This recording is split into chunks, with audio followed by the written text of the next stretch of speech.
My name is Diana, and there was a time when I believed my life was perfectly in order. I had a successful career as head of marketing, a loving husband named Bob, and a stable, comfortable existence. I was proud to be financially independent, diligently paying off our mortgage with my earnings. Family was central to us. Bob's younger brother, Nathan, and their mother, Judy, were constants in our lives. Their father had passed away some years earlier, making the brothers especially protective of their mom. Watching Bob's devotion to his family only deepened my affection for him. At first, Judy seemed genuinely fond of me. During family gatherings, we chat over coffee, and she often asked about my job in marketing. She'd nod with what seemed like genuine respect as she commented on the importance of my work. I cherished her approval, wanting to be a beloved part of Bob's close family circle. In those early years, our marriage was full of joyful family activities. Weekend barbecues, holiday feasts, and spontaneous game nights. I remember one particularly lively Thanksgiving at Judy's house, with laughter filling the air and conversations overlapping. "Pass the gravy, will you?" Bob's uncle would jovially call, and Judy would playfully retort, smiling as she passed the gravy boat. Surrounded by Bob's family, I felt a genuine sense of belonging. But an unsettling undercurrent surfaced during a New Year's Eve gathering at Judy's.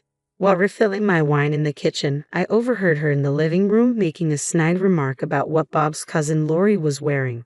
Lori, a single mother, was struggling financially, and Judy's words were cutting. "That dress must have cost all of $10, she scoffed, implying Lori was out of her depth among those more financially secure.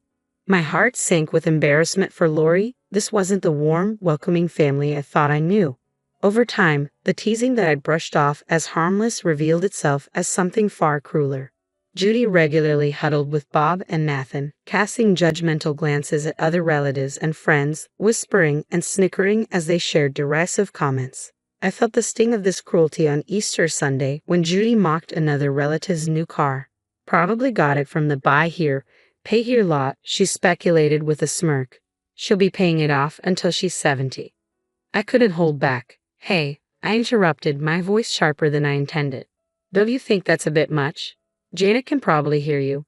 The room went silent as Judy looked up at me with thinly veiled disdain. "Well," she replied sarcastically, "looks like we've offended your delicate sensibilities, Diana." Bob and Nathan exchanged uneasy glances. "I just think it's rude," I said, my voice steady despite my racing heart. "Why do you always have to put people down?" Judy's smile faded. "If you don't like it, you don't have to listen. Why don't you go sit somewhere else?" Feeling slapped, I turned to Bob, hoping for his support, but he only looked down.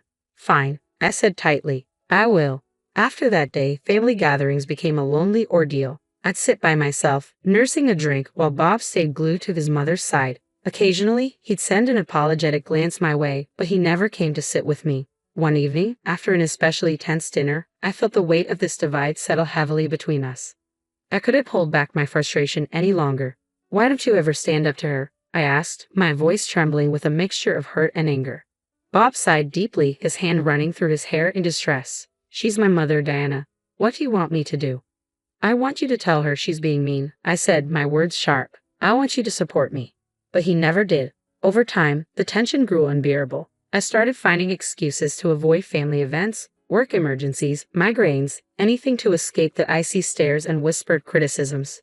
Just when I thought things couldn't get more strained, life threw me a curveball. I found out I was pregnant. I stared at the pregnancy test, 2 pink lines glaring back at me. My heart pounded in my chest as I called for Bob, my voice trembling. He rushed to the bathroom door, worry written all over his face. Without a word, I handed him the test.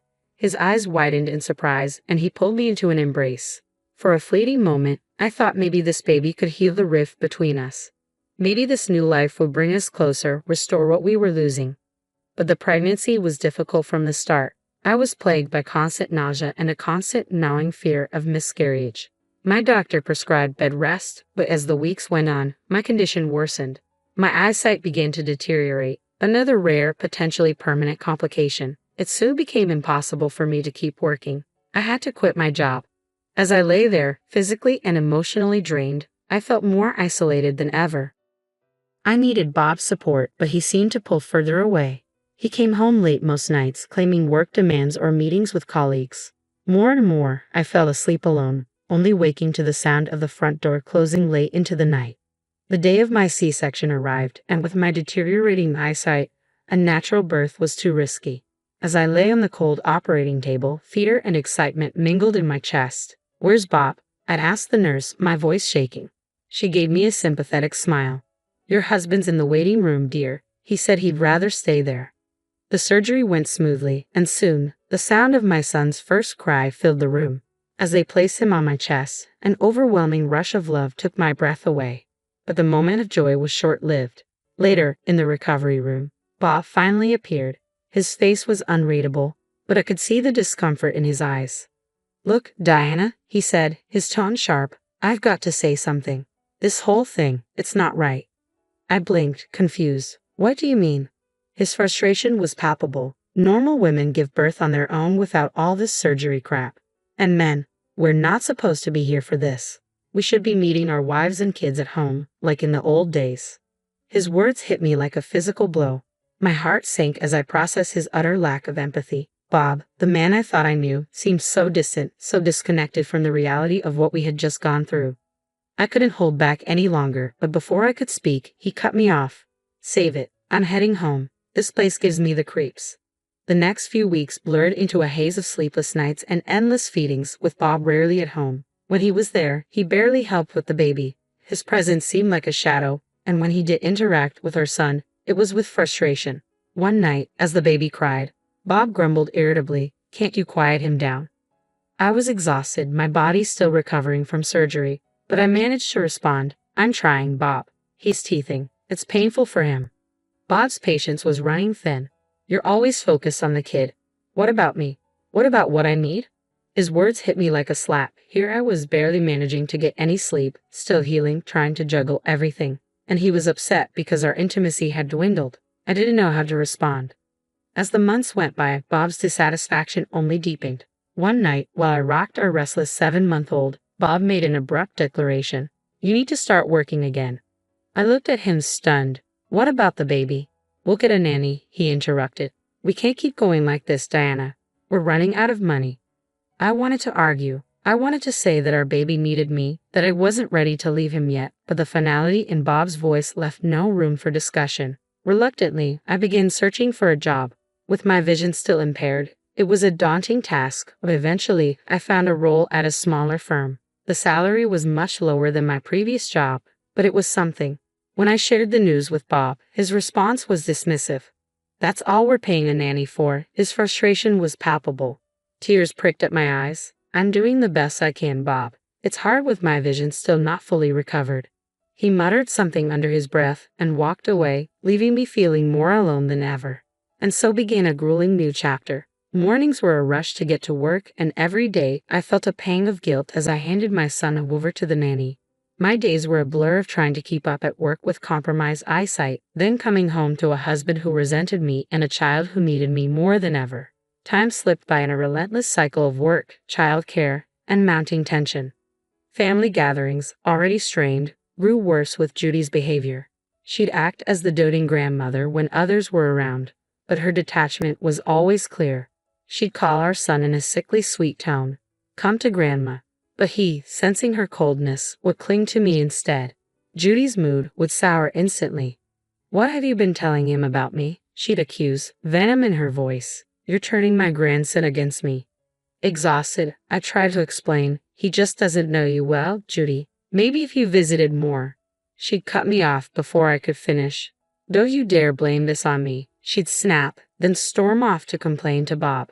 Then, on an ordinary Tuesday, my life took another unexpected turn. I found myself staring at a positive pregnancy test, the 2 lines unmistakable. Panic gripped me as memories of my first difficult pregnancy flooded back. Was I strong enough to go through this again? I realized I was already well into my first trimester, and the path ahead seemed set. Trembling, I called Bob at work to break the news. His voice was impatient. "What is it?" "I'm pregnant," I said, my heart racing. After a long silence, Bob finally replied, "Look, Diana, I'm swamped. We'll talk later. Just keep your job. We can't afford to lose that income." Then he hung up. I sat there, phone still in my hand, feeling more alone than ever. This pregnancy, though challenging in its own way, was easier than the first. My morning sickness was mild and my vision remained stable. With renewed determination, I kept working, focused on supporting my growing family, despite everything that weighed on me. As the months passed and my belly expanded, the emotional gap between Bob and me seemed to stretch wider. He spent more and more time at his mother's house, often coming home late at night. One evening, I struggled to put our toddler to bed, my body aching with discomfort. When Bob walked in, I felt a flicker of hope for some help. "Can you read him a story?" "I'm really tired," I asked. Bob glanced at us, then checked his watch before sighing. "Can't. I promised Mom I'd help her move some furniture. Don't wait up." The door slammed shut behind him, and a tear slid down my cheek. I looked at my son, his trusting eyes filled with innocence, unaware of my sorrow. Then I glanced down at my growing belly, my heart swelling with love for the child I hadn't yet met. As my 7th month of pregnancy approached, Thanksgiving was just around the corner. The house started to fill with guests in the afternoon. My parents arrived early, my mom immediately donning an apron to assist in the kitchen. Friends and family crowded in, their laughter and conversation adding warmth to the house.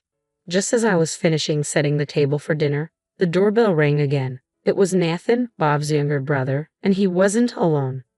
"Everyone, this is Victoria," Nathan announced, his face lighting up as he introduced his fiancée. The room fell momentarily silent before erupting in congratulations. I forced a smile, trying not to let the flicker of envy I felt show. Bob's face brightened at his brother's happiness, and I couldn't help but notice the contrast to my own growing sense of isolation. Judy arrived shortly after, her eyes widening with appreciation when she saw Victoria. "Well, well," she exclaimed, her voice dripping with enthusiasm, "a sight for sore eyes." Throughout dinner, Judy showered Victoria with attention, peppering her with questions and hanging on to her every word. I did my best to focus on being a gracious hostess, but I couldn't help overhearing their conversation. "So, Victoria," Judy said loudly, making sure everyone could hear, "Nathan tells me you're a manager at National Bank. How prestigious." Victoria nodded, her discomfort evident. "Yes, I've been there for about 4 years now." Judy beamed. "You must be doing very well for yourself, unlike some people who can only pop out babies and breed poverty," she added, casting a pointed look in my direction. My cheeks burned with humiliation. I felt the sting of her words, but beside me my mother tensed, ready to come to my defense. I gently touched her arm, silently pleading with her to let it go. Judy's voice dripped with false sweetness as she continued, "Victoria here makes $120,000 a month. Now, that's the kind of daughter-in-law I've always dreamed of. Smart, beautiful, successful."